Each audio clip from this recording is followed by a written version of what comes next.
Mobile है, TV भी बेचारा बंद हो गया है। हर व्यक्ति मग्न है, हर व्यक्ति मग्न है। युवा पीढ़ी, आप इस बात को समझिए, यह एक अभिशाप है। मैं एक इलेक्ट्रॉनिक्स एंड कम्युनिकेशन इंजीनियर भी हूँ। उसमें बताता हूँ कि पहले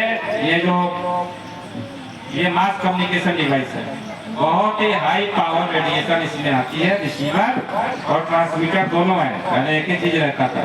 और उसके लिए भी जो ऑपरेटर रहता था, स्पेशल उसका ड्यूटी रहता था, तो वो यहाँ पे शील्ड लगा के जाता था कि मेरे को रेडिएशन न लगना। आज वो रेडिएशन हम पॉकेट में रखते हैं। और उसका बेनिफिट क्या हुआ है, आप लोग जरा हाथ मोबाइल नहीं पढ़िए, उसका साइड इफेक्ट क्या है। तो मोबाइल के साइड इफेक्ट में पहला साइड इफेक्ट है कि आदमी पागल हो, पागल, नींद पागल। पहला चिड़चिड़ाहट, लड़ाई झगड़ा, दंगा, मर्डर, ये तो आम बात है। उस पर जो सामग्री उपलब्ध है उसका फायदा उठाने की जगह उसका नुकसान उठाने वाली उल्टी सीधी सामग्री देखने के बाद में समाज में विचार भी फैलता है। दो, तीसरा चीज है उसके रेडिएशन से कैंसर होता है, लीवर का कैंसर, दिमाग का कैंसर। कभी भी 8 फुट से दूर रखना चाहिए मोबाइल। जब आप सोए तो अपने से कम 8 फुट दूर रखें। जब आप कहीं दफ्तर में काम करते हैं तो मोबाइल जमा करने का स्थान बनाएं और वहाँ पे, क्योंकि मैं ये तो नहीं कह सकता कि मोबाइल उठा के फेंक दो, अब आपके जीवन का अभिन्न अंग बन गया है, परंतु आप उसको सेफली यूज कर, सुरक्षित तौर पे यूज कर सकते हैं। हर जो यंत्र बना है वो वरदान है, मनुष्य ने बड़े ही मेहनत करके उसका आविष्कार किया है, लेकिन वो बंदूक की तरह है। बंदूक का उपयोग सही हाथों में हो तो वह रक्षा के काम आती है, और बंदूक का उपयोग गलत हाथे में हो तो डकैती डालने और मर्डर करने के काम भी आती है। तब किसके हाथ में है और उसका क्या उपयोग कर रहा है, यही धर्म सम्मत पाप और पुण्य का निश्चय कर देता है। इसके लिए आवश्यक है कि हमें इसका ज्ञान हो कि किस परिस्थिति में हमें क्या करना चाहिए। समाज का धर्म क्या है, क्या समाज अपना कर्म कर रहा है। दूसरों को हम दोष नहीं दे सकते। अपनी छाती पे हाथ रखिए और पूछिए कि क्या आप किसी को गलत करते हुए देखते हैं तो टोकते हैं। अगर किसी को गलत करते हुए देख करके पहली बार में टोक दीजिएगा तो क्या वो दूसरी गलती करेगा? नहीं करेगा।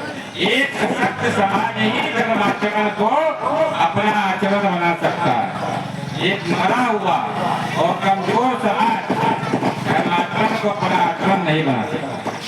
जिस समाज में हीन विहीन व्यक्तियों की संख्या ज्यादा हो, यानी अपने सामने किसी गलत काम को होते हुए देख ले और इसके बाद भी वो उसको ना टोकने कंधे पे हाथ रखे, जरूरी नहीं है कि मारा मारी करता है।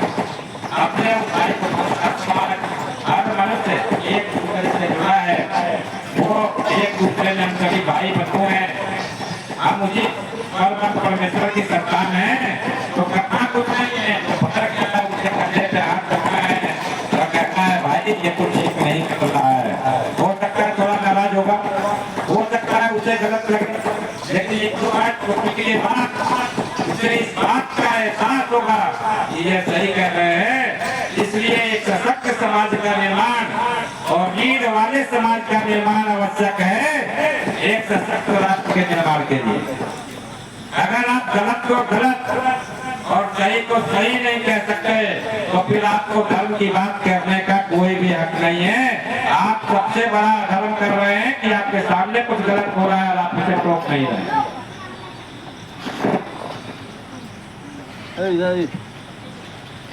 कुछ नहीं, जब धर्म की बात हो रही थी, धर्म में चर्चा हो रही थी और हमने चर्चा करी तो हमने देखा कि आप अपना स्वकर हर व्यक्ति का अलग अलग परिस्थिति में अलग अलग कर्म निर्धारित है। समाज का कर्म, सत्ता का कर्म, युवतियों का कर्म, बहुओं का कर्म। अब एक ही व्यक्ति बहुत सारे रोल में होता है, अलग अलग परिस्थिति में उसका अलग अलग कर्म भी होता है, लेकिन जो मुख्य कार्य है। इससे धर्माचरण को सुनिश्चित किया जा सकता है। दो जगह दायित्व होता है। में बाहर होने करा ना होने आवड़ी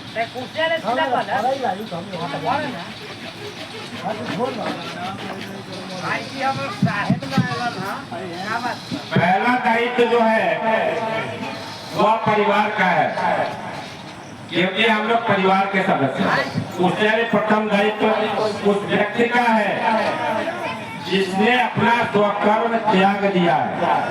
अगर सत्य नहीं बोलता, इस समाज में इस चीज का सबसे ज्यादा क्षरण हुआ है, क्षय हुआ है, वो है सत्य पे विश्वास।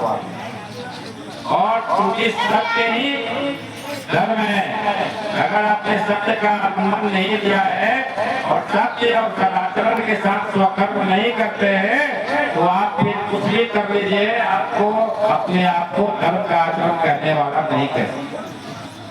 क्योंकि स्वकर्म वो भी सत्य और सदाचरण में ईमानदारी आती है, समाज सदाचरण में समर्पण आता है, सदाचरण में समाज और राष्ट्र के प्रति दायित्व आता है। इस सबको निभाते हुए अपना स्वकर्म करना ही धर्म है। पूजा पाठ कोई पद्धति धर्म नहीं है, वो अपने ईश्वर की पूजा कर